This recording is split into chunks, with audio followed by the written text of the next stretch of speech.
विराजने ईशानीला phone केला होता, पण तिकडून फोन राधिकाने उचलला. विराजला राधिकाचा आवाज ओळखीचा वाटत होता आणि राधिकालाही विराजचा आवाज ओळखीचा वाटला. म्हणून राधिका जरा चिंतेत पडली. विराज आणि ईशानी यांचं नातं काय आहे याचा शोध आता राधिका घेत होती.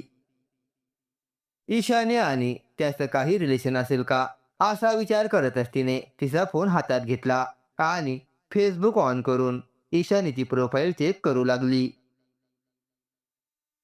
आणि तिच्या प्रोफाईलमध्ये तिला विराजचे फोटो दिसले.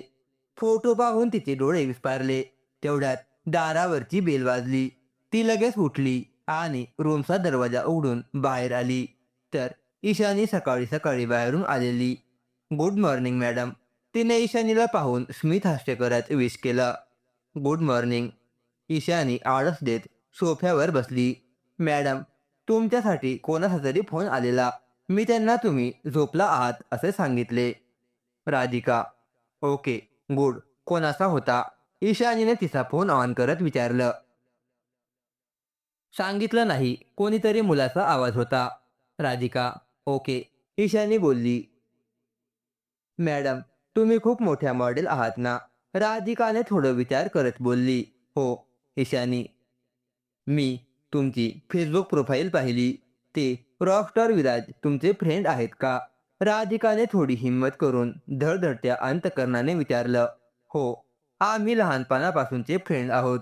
यावेळी ईशानीने थोडं वैतागून उत्तर दिलं. मग मात्र राधिकाने जास्त काही विचारलं नाही.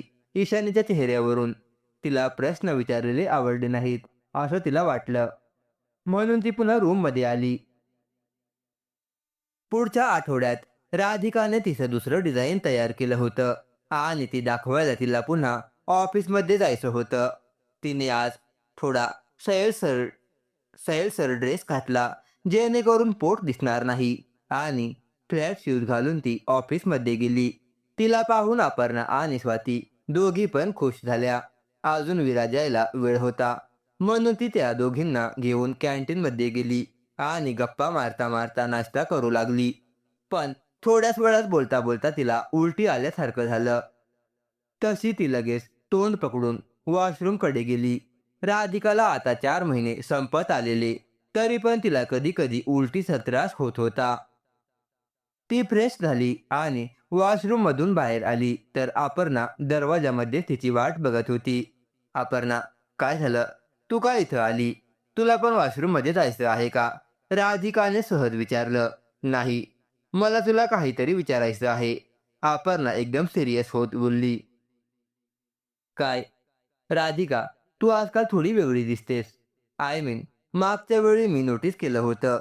तुझं पोट थोडंसं मोठं वाटतं आणि सारखी सारखी उलट्या पण करत असते. खरं खरं सांग, काय भानगड आहे? अपर्णाने डायरेक्ट मुद्द्याला हात घालून विचारलं आणि राधिका मनातच सरकली. अगं, घरी राहून राहून थोडी जाड झाले आणि आजकाल ॲसिडिटी थोडी जास्त होते. त्यामुळे उलट्या होतात. राधिका सहज बोलावं तसं बोलली. ओके सर, विराज सर आलेत. अपर्णा बोलली आणि राधिकाने सुटकेचा निश्वास सोडला. नशीब. अपर्णाला पटलं. पण आता आपल्याला जास्त सावध राहायला हवं. राधिका ड्रेस सावरत तिच्या मागोमाग गेली. आज विराज आणि मॅनेजर दोघं पण एकत्र बसले होते. राधिकाने तिचे डिझाईन त्यांच्या समोर ठेवले आणि मनातच प्रार्थना करू लागली. विराजने डिझाईन बघून लगेच फायनल केले. मॅनेजरने पण जास्त काही चुका काढल्या नाहीत. त्यामुळे राधिका खुशीतच ऑफिस बाहेर आली. तिने ऑर्डरसाठी हात केला आणि त्याच वेळी विराजची गाडी तिच्या समोर येऊन उभी राहिली. तिला थोडं आश्चर्य वाटलं. राधिका, कम. तो कास खाली घेऊन बोलला. तिला जायचं नव्हतं, पण सध्या तिचं त्याच्याशी काम होतं म्हणून ती नाइलाजाने त्याच्या शेजारी जाऊन बसली. कुठे राहते तो? विराजने तिला विचारलं. पुढे येणाऱ्या बस स्टॉपला सोडा. तिथून लगेच मला बस मिळून जाईल. राधिका, मी विचारलं तू राहते कुठे? विराजने पुन्हा त्याचा प्रश्न विचारला. आता तिला जास्त टेन्शन आले. ईशानीचा पत्ता सांगितला तर विराज कदाचित ओळखत असेल. कारण कालच त्याने त्यांचे फोटो पाहिले होते. म्हणून तिने त्याच्या शेजारच्या एरियाचं नाव सांगितलं. विराजने तिला तिथं सोडलं आणि थोडा वेळ तशीच गाडी उभी केली. तो तिच्याकडे बघत होता. ती समोरच्या बिल्डिंगमध्ये निघून गेली. मग मात्र त्याने त्याची गाडी दुसरीकडे वळवली. त्याची गाडी जाताच राधिका बिल्डिंगमधून बाहेर आली आणि मग दुसरी ऑटो पकडून ईशानीच्या घरी गेली. इकडे विराज अजूनही त्याच विचारात होता. राहून राहून काहीतरी हातातून सुटल्यासारखं वाटत होतं. त्याला त्याच्या कानावर विश्वास होता. त्याने राधिकाचा आवाज ऐकला होता. तेही ईशानीच्या घरी. हे सारखं सारखं आठवत होतं. गेला एक आठवडा त्याने हा विचार हटकायचा प्रयत्न केला होता. पण आज पुन्हा राधिकाला समोर पाहून त्याला आता खात्री करून घ्यावीशी वाटत होती. थोडा पुढं आल्यावर त्याने गाडी एका बाजूला थांबवली आणि ईशानीचा नंबर डायल केला. हॅलो ईशानी. विराज. हे विराज बोल ना. ईशानी. Where are you. विराजने विचारलं. आता शूटमध्ये आहे. ईशानी. घरी कधी येशील. विराज. रात्री येईन. पण तू का विचारतोय. Ishani. Nothing special bye. Viraj बोलला आणि फोन ठेवला. त्याने मनातच काहीतरी ठरवलं आणि पुन्हा गाडी स्टार्ट केली. बस आज रात्रीपर्यंत वाट बघायची होती. मग सगळे शंका दूर होतील. टिंग डॉंग. बेलच्या आवाजाने राधिकाची झोप मोडली. तिने घड्याळ पाहिलं. रात्रीचे 8 वाजले होते. ती डिझाईन बनवता बनवता झोपी गेलेली. ती उठली आणि रूममधून बाहेर आली. पुन्हा एकदा बेलचा आवाज आला. कोण आलं असेल विचार करतच राधिकाने दरवाजा उघडला आणि समोर पाहिलं. आता तिचे डोळे विस्पारले आणि दरवाजावरचा हात आपोआप खाली आला. कारण समोर विराज उभा होता. गोंधळलेल्या अवस्थेत. हाय. विराजने तिला पाहून गिरीट केलं. पण ती एवढ्या शॉकमध्ये होती की त्याला रिप्लाय करणं पण तिला जमलं नाही. विराज पण शॉकमध्ये होता. पण त्याला थोडीशी पूर्वकल्पना होती. त्यामुळे त्याने तिच्यासमोर सुटकी वाजवली. तशी ती भानावर आली. सर तुम्ही इथं. राधिकाला शब्द सापडत नव्हते. आतमध्ये घेणार नाही का. त्याने विचारलं. हो हो आत या. ती अडखळत बोलली आणि दरवाजामधून आतमध्ये गेली. तिचं काळीज जबरदस्त धडधड करत होतं. मनात एक प्रकारची अस्वस्थता दाटून आलेली. त्यामुळे तिला काय करायचं ते पण सुचत नव्हतं. ती उगीच थरथरत्या हाताने एकमेकांसोबत खेळत होती. विराज येऊन सोफ्यावर बसला आणि त्याने तिच्याकडे पाहिलं. तिच्या चेहऱ्यावरचे एक्सप्रेशन त्याला सगळं काही सांगत होते. तू तर दुसरीकडे राहत होती. सकाळीच तू दुसरी जागा सांगितली. त्याने विचारलं. ते मी माझ्या फ्रेंडकडे गेले होते. काही दिवसांपूर्वी तिथे राहायला आले. राधिका आवाजावर कंट्रोल करत बोलली. कॉफी मिळेल का. विराज. हो मी आणते. राधिका बोलली आणि किचनमध्ये गेली. विराजने लगेच ईशानीचा नंबर डायल केला. हॅलो ईशानी. विराज. हा विराज. ईशानी. मी तुझ्या घरी आहे. विराज बोलला आणि तिकडे ईशानी जी पाणी पित होती तिने पूर्ण पाणी तोंडातून बाहेर फेकून दिलं. तिला जबरदस्त ठसका लागला. विराज. तू तिथं काय करतोय. ईशानीने खोकला कंट्रोल करत विचारले. सरप्राईज द्यायचं होतं म्हणून आलो. पण तू नाहीस. विराज किचनकडे नजर टाकत बोलला. विराज. तू राधिकाला भेटला का. विराज. तू तिला काहीच सांगू नको. तिला काही माहिती नाही. तिला आपण हे कळू पण द्यायचं नाही की त्या बाळाचे बाबा तू आहेस. तुला कळतंय ना मी काय बोलते. तिला कळलं तर ती कदाचित याचा फायदा घेईल. विराज. ईशानी भयंकर टेन्शनमध्ये बोलत होती आणि विराजच्या पायाखालची जमीनच सरकली. ज्या गोष्टीची त्याला शंका आलेली ती खरी ठरली होती. त्याने अस्वस्थपणे केसातून हात फिरवला. ईशानी अजूनही काहीतरी बडबड करत होती. पण त्याच्या मेंदूपर्यंत काहीच पोहोचत नव्हतं. त्याने फोन ठेवून दिला आणि सोफ्यावर मागे डोकं ठेवून डोळे मिटले. त्याने स्वप्नात पण कधी हा विचार केला नव्हता की कॉलेजमध्ये ज्या मुलीला त्याने तिच्या कलरवरून डिप्रेशनमध्ये घालवलं तीच त्याच्या मुलांची आई होणार होती. पण पण ती तर एकदम चांगल्या घरातील होती, एकदम सधन कुटुंबातील आणि नवव्या आता सुद्धा चांगलं कमावत असेल. शेवटी एक मॉडेल आहे. मग राधिकाच्या बाबतीत काय झालं? इतकं काय मोठं झालं की ती सरोगेटमध्ये रेडी झाली? Sir, coffee. राधिकाच्या आवाजाने विराज एकदम भानावर आला आणि त्याने डोळे उघडून समोर पाहिलं तर राधिका हातात कॉफी समक घेऊन उभी होती. त्याने तिच्या हातातून कॉफी घेतली आणि खाली बघून पिऊ लागला. मनात विचारांचं काहूर माजलं होतं. अस्वस्थता, बेचैनी आणि गोंधळ सगळंच एकसाथ त्याला रेस्टलेस करत होतं. या आयुष्यात आपण आपल्या बाळाच्या आईला पाहू शकू हा विचारच त्याने कधी केला नव्हता. त्यात त्याला इंटरेस्ट पण नव्हता. ते बाळ फक्त त्याच्या आजी आजोबांची इच्छा होती. नाही तर त्याला तर ते नकोच होतं. पण आता समोर राधिकाला पाहून मात्र काहीतरी वेगळं जाणवत होतं. राधिका मात्र अजूनही तिथेच उभी राहून त्याला बघत होती. का कोणास ठाऊक, पण आज तिला तो थोडा गोंधळलेला आणि अस्वस्थ वाटत होता. तू पण बस. तिला उभीच पाहून तो बोलला. तसं ती त्याच्या शेजारच्या सोफ्यावर बसली. बसताना तिने कडेला एक हात ठेवला आणि मग बसली. विराज तिरक्या नजरेने तिच्याकडे बघत होता. तिचं चालणं, बसणं सगळं आज त्याला डिफरंट वाटत होतं. कदाचित पहिलं त्याने कधी नोटीस केलं नव्हतं. पण आज तो तिला नोटीस करत होता. कधीपासून तू इथे राहते? विराजने कॉफी पिता पिता तिच्याकडे पाहिलं आणि त्याची नजर आपोआप तिच्या पोटाकडे गेली.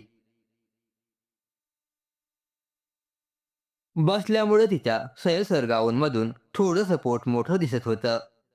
1 ते 2 महिने झाले असतील. राधिका हसत बोलली आणि त्याच वेळी त्याची नजर पोटावर आहे हे तिने लगेच नोटीस केलं. ती लगेच ताठ बसली आणि पटकन तिने तिचे दोन्ही हात पोटाभोवती गुंफले. तसं विराजने पण लगेच त्याची नजर हटवली. तू घरीच असते, मग ऑफिसला का येत नाही? काही प्रॉब्लेम? त्याने विचारलं आणि ती थोडं गडबडली. ते मला थोडं मेडिकल प्रॉब्लेम आहे म्हणून. राधिका काहीतरी सांगायचं म्हणून बोलली. Okay, thank you for coffee. मी ईशानीला नंतर भेटेन. विराज रिकामा कॉफी समग टेबलवर ठेवत बोलला. तसं ती उठून उभी राहिली. जणू त्याच्या जाण्याची वाटच बघत होती. तो पण उठला आणि त्याच वेळी त्याच्या मांडीवर असणारा फोन खाली पडला. ओ राधिका लगेच पुढे झाली आणि खाली वाकणार तेवढ्यात त्याने तिचे खांदे पकडले. डोंट वरी, तो तिला उभं करत बोलला आणि राधिकाने थोडं समकून त्याच्याकडे पाहिलं. तो तिच्याकडेच बघत होता. आज तिने चष्मा घातला नव्हता का कुणास ठाऊक, पण तिचे क्रिस्टल क्लिअर डोळे त्याला सुंदर भासले. राधिकाने मात्र लगेच अंग सोडून घेतले. त्याचे हात अजूनही तिच्या खांद्यावर होते म्हणून ती पटकन त्याच्यापासून बाजूला झाली. आय विल, तो बोलला आणि खाली झुकून त्याने त्याचा फोन उचलला. बाय, तो दरवाजातून बाहेर जात बोलला. बाय, तिने पण त्याला हसून प्रत्युत्तर दिलं. तो जाताच तिने दरवाजा पटकन लावला आणि त्याला टेकून उभी राहत सुटकेचा निश्वास सोडला. मग तिला काहीतरी आठवलं आणि तिने पटकन तिचा फोन घेतला. फोनवर तिने ईशानीचा नंबर डायल केला. हॅलो मॅडम, ते राधिका आवाजातली गडबड कंट्रोल करत बोलली. हे राधिका, विराज अजून तिथेच आहे का? ईशानीने समोरून विचारलं. नाही मॅडम, मला तुमच्याशी थोडं बोलायचं होतं. राधिका एका दमात बोलली. काय? ईशानी, मॅडम, ते विराज सरांना प्लीज माझ्या या सरोगसीबद्दल सांगू नका. कारण मी ज्या कंपनीसाठी डिझाईन करते ती त्यांचीच आहे आणि जर त्यांना माहीत पडलं की मी प्रेग्नंट आहे तर कदाचित माझा चान्स जाईल. प्लीज मॅडम, राधिका विनंती करत बोलली.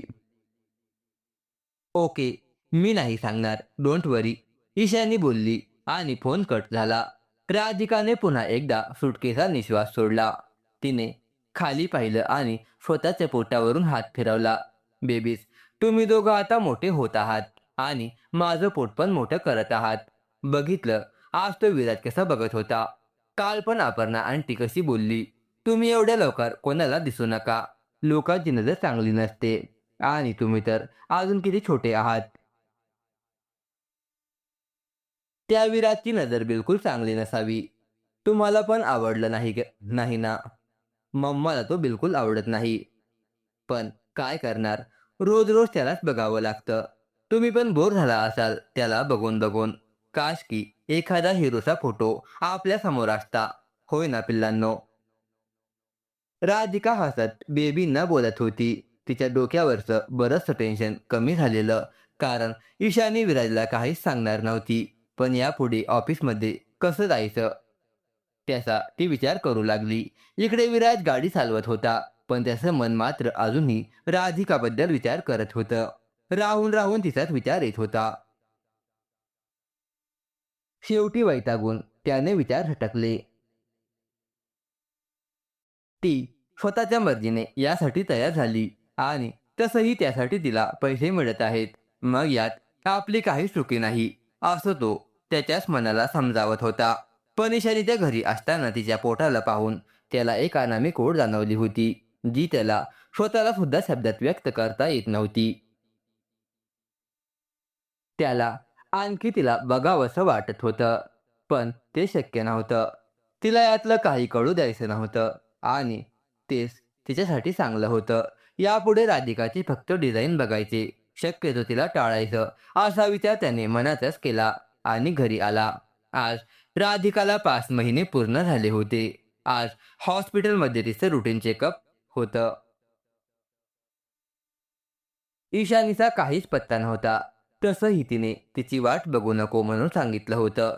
सोनोग्राफी होताच फक्त रिपोर्ट पाठवायला सांगितले होते. राधिका तयार झाली आणि हॉस्पिटलमध्ये गेली. तिच्या नेहमीच्या डॉक्टरनं तिला बेडवर झोपायला सांगितलं आणि मग तिने पोटाला मशीन लावली. आज राधिकाची नजर स्क्रीनवर होती. लास्ट टाइम तिने पाहिलं नव्हतं, पण यावेळी तिला त्या दोघांना बघायची जबरदस्त एक्साइटमेंट होती.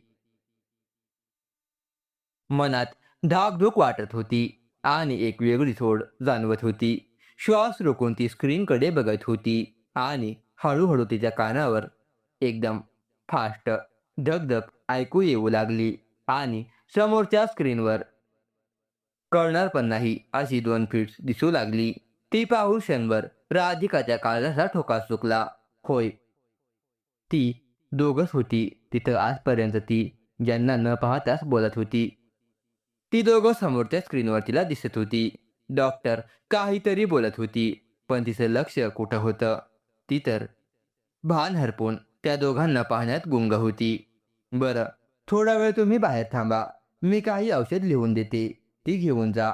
डॉक्टरच्या मोठ्या आवाजाने ती भानावर आली. तिने तिच्या पोटावरचा तो चिकट द्रव पुसला आणि बाहेर येऊन बसली. ओ बेबीज, तुम्ही दोघं किती क्यूट आहात. खूप खूप सुंदर आहात. तुम्ही कोणासारखे दिसत असाल? तुमच्या बाबासारखे का? तुमचे बाबा कसे असतील? गोरे असतील का? तुमची आजी आजोबा तर एकदम गोरेपान होते. म्हणजे बाबा पण नक्कीच छान असतील. बेबीज, कधी एकदा तुम्हाला पाहते असं झालं आहे. खरंच तुम्ही तुमच्या बाबासारखेच गोरे असणार. एकदम सुंदर. तुम्हाला माझ्यासारखं कोणीच चिडवणार नाही. Hope so. राधिका पोटावर हात ठेवून एकटीच बडबड करत होती. आजूबाजूला कोणी नव्हतं. त्यामुळे ती बिनधास्त होती. थोड्याच वेळात डॉक्टरने तिला काही व्हिटॅमिन आणि कॅल्शियमच्या गोळ्या दिल्या आणि मग ती तिथून बाहेर पडली. रात्री विराज नेहमीप्रमाणे घरी आला आणि आज पण आजी-आजोबा आणि मॉम हॉलमध्ये बोलत बसलेले त्याला दिसले. त्याने त्यांना हसून ग्रीट केलं आणि तसाच वरती त्याच्या रूमकडे निघाला. तेवढ्यात त्याच्या कानावर शब्द पडले.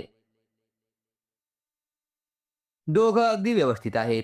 आजच्या सोनोग्राफीनंतर डॉक्टरने मला कॉल केला होता. त्यांचं म्हणणं आहे की ती मुलगी खाण्यापिण्यात व्यवस्थित काळजी घेत आहे. पण कदाचित ती झोप पुरेशी घेत नाही. ईशानीला याबद्दल बोलायला हवं. मॉम बोलत होती आणि त्याची पावले तिथेच गुटमळली. त्याला आणखी ऐकायचं होतं, पण तिथे थांबणं त्याच्या स्वभावात बसत नव्हतं. तो तसाच हळूहळू पायऱ्या चढत त्याच्या रूममध्ये निघून गेला. मागचे काही दिवस तो राधिका आणि सरोगसी कटाक्षाने टाळत होता. पण आज पुन्हा एकदा घरातला विषय ऐकून त्याला राधिकाला भेटायची इच्छा झाली. पण तिला का भेटायचं आहे तेही त्याला कळत नव्हतं. मनात एक अस्वस्थता वाटत होती. काहीतरी ओढ जाणवत होती. त्याला बघायचं होतं. तिला की तिच्या पोटाला त्याला पण कळत नव्हतं. पण त्याला बघायचं होतं. तो त्याच्या रूममध्ये आला आणि बेडवर बसला. आज पुन्हा सोनोग्राफी. मग आपल्याला रिपोर्ट्स का नाहीत दाखवले? आपल्याला दाखवायला हवेत ना. शेवटी आपण त्या बाळांचे होणारे फादर आहोत. तो पायातले शूज भिरकावत स्वतःशीच बडबडला. क्षणभर त्याला वाटलं की खाली जाऊन रिपोर्ट्स पहावे आणि लास्ट टाइम आपण रिपोर्ट्स कचऱ्यात फेकले होते. हे पण त्याला आठवलं. शिट, आपण का एवढा विचार करतोय? राधिका, बाळ, ते सगळं मॉम आणि ईशानी बघून घेतील. मी यात न पडलेलंच बरं. त्याने एक दीर्घ श्वास घेतला आणि वॉशरूममध्ये गेला. तो फ्रेश होऊन बाहेर आला, तरी पण त्याची अस्वस्थता कमी होत नव्हती. मग त्याने त्याची डायरी घेतली आणि त्याचं नवीन गाणं लिहायला स्टार्ट केलं. पण आज काही सुचत नव्हतं. जणू शब्द त्याच्याशी लपाछपी खेळत होते. त्याने ते पण बंद केलं आणि एक दीर्घ सुस्कारा सोडला. I want to see them. त्याचं मन जणू त्यालाच विनंती करत होतं. थोडा विचार करत त्याने त्याचा फोन घेतला आणि एक नंबर डायल केला. हॅलो. ते राधिकाचे पुढचे डिझाईन रेडी झाले असतील तर तिला ऑफिसमध्ये बोलवा. I want to see. तो बोलला आणि फोन ठेवून दिला. त्याला थोडं बरं वाटलं. पण आता सकाळ कधी एकदा होते त्याची तो वाट बघू लागला. काहीतरी अधीरता जाणवत होती. पण त्याला ती कळत नव्हती. फ्रेश होऊन तो तसाच बेडवर पडला. उद्याची वाट बघत. हे बेबी, तुम्हाला मिकी माऊस आवडतो की डोरेमॉन? की मग छोटा भीम? मला तर मोगली आवडायचा. राधिका हसत बडबड करत होती आणि त्याचवेळी हातात पेन घेऊन ती डिझाईन पण तयार करत होती. बेबीज, तुम्हाला माहिती आहे तुमच्या मम्माला पियानो वाजवायला खूप आवडायचा. त्यात मम्माला करिअर पण करायचं होतं. पण राहून गेलं. पण ठीक आहे. सध्या प्रोफेशनल फॅशन डिझायनर बनायचं आहे आणि मी त्याचं वाटेवर आहे. तुम्ही दोघं बघाच. मम्मा असं डिझाईन बनवणार की सगळे बघतच राहिले पाहिजेत. हे बेबीज, तुम्ही मोठं होऊन काय बनणार? इंजिनियर की डॉक्टर? की मग वेगळं प्रोफेशन? ओ गॉड! मी पण काय विचारते तुम्हाला? तुम्ही दोघं अजून खूप छोटे आहात. तुम्हाला तर बोलायला पण येत नाही. राधिकाने हसत कपाळावर हात मारला आणि त्याच वेळी तिचा फोन वाजला. तिने बाजूला पडलेला फोन उचलला तर स्क्रीनवर मॅनेजरचं नाव दिसत होतं. तिने पटकन हातातलं पेन खाली टाकला आणि व्यवस्थित बसून फोन रिसीव्ह केला. Hello sir. राधिका बोलली. मिस राधिका, पुढचे डिझाईन रेडी आहेत का? मॅनेजरचा आवाज आला. येस सर, रेडी आहेत. राधिका बोलली. ओके, मग आज येऊन दाखवा. विरा सर इथेच भेटतील आज. पुन्हा कदाचित त्यांना वेळ नाही भेटणार. मॅनेजर बोलला आणि राधिका विचारात पडली. तिने खाली स्वतःच्या पोटाकडे पाहिलं. आताच वेळ आहे. अजून पोट लपवू शकतो. नंतर नाही लपवता येणार. आजच क्लिअर बोलायला हवं. येस सर, मी येते. ती बोलली आणि फोन ठेवला. तिने मग नुकताच घेतलेला जॅकेटवाला चुडीदार घातला. ज्याच्यात ती जाड दिसत होती. पण पोट मात्र दिसत नव्हतं. जॅकेटमुळे ते लपून राहत होतं. काही वेळातच ती ऑफिसमध्ये पोहोचली. अपर्णा आणि स्वाती आज कामात बिझी होत्या. त्यामुळे ती बाहेर बसून वाट बघू लागली. मॅडम, तुम्हाला आतमध्ये बोलावलं आहे, तिथल्या रिसेप्शनने सांगितलं. तिने पुन्हा एकदा ड्रेस व्यवस्थित केला आणि आतमध्ये गेली. आज कॅबिनमध्ये फक्त विराजच होता. मॅनेजर नव्हता. तिला थोडं आश्चर्य वाटलं. "मे आय कम इन सर?" तिने दरवाजामधून विचारलं. तसं विराजने तिच्याकडे पाहिलं. त्याची नजर आपोआप तिच्या पोटावर गेली, जे की जॅकेटमुळे दिसतच नव्हतं. त्याला मनातच थोडी चीड आली. "येस, कम इन," तो बोलला. ती आतमध्ये आली आणि त्याच्या समोरच्या चेअरवर बसली. "Sir, design." ती त्याच्यासमोर फाईल ठेवत बोलली. त्याने डिझाईन घेतले आणि बघू लागला. अधूनमधून तो तिच्याकडे बघत होता. 1 महिन्यात तिच्यात आणखी बदल झाल्यासारखं वाटत होतं. चेहऱ्यावर थोडंसं तेज दिसत होतं आणि पहिल्यापेक्षा थोडी जाड झालेली. त्याला ती स्कूलमध्ये असताना दिसत होती. ते आठवलं. तेव्हा ती थोडी जास्त जाड होती. गाल एकदम गुबरे होते. त्याने त्याला पिंच केलेले अजूनही आठवत होतं. इकडे राधिका मात्र आज वैतागली होती. कारण विराज किती वेळ झालं तिचे डिझाईन बघत होता. एकतर ते व्यवस्थित आहे की नाही त्याची काळजी लागली होती. त्यात तो इतका वेळ लावत होता. त्यामुळे ती जास्त अस्वस्थ झालेली. बेबीज, आज हा खडूस इतकं जास्त का चेक करतोय? आणि आपल्याकडे बघतोय पण. थोडा विचित्र वाटतोय. पण तुम्हाला आता भूक लागली का? पण मला का लागली?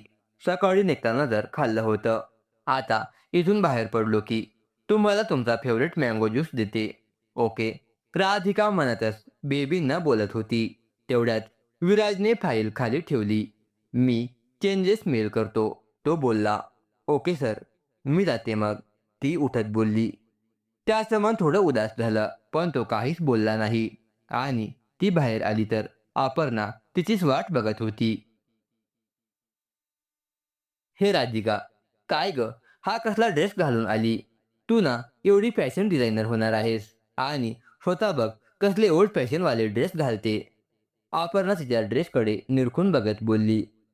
"अहो, अपर्णा, मी फॅशन डिझाईन बनणार आहे, तर मी तसेच ड्रेस घालावेत असं कुठे लिहिलं आहे?"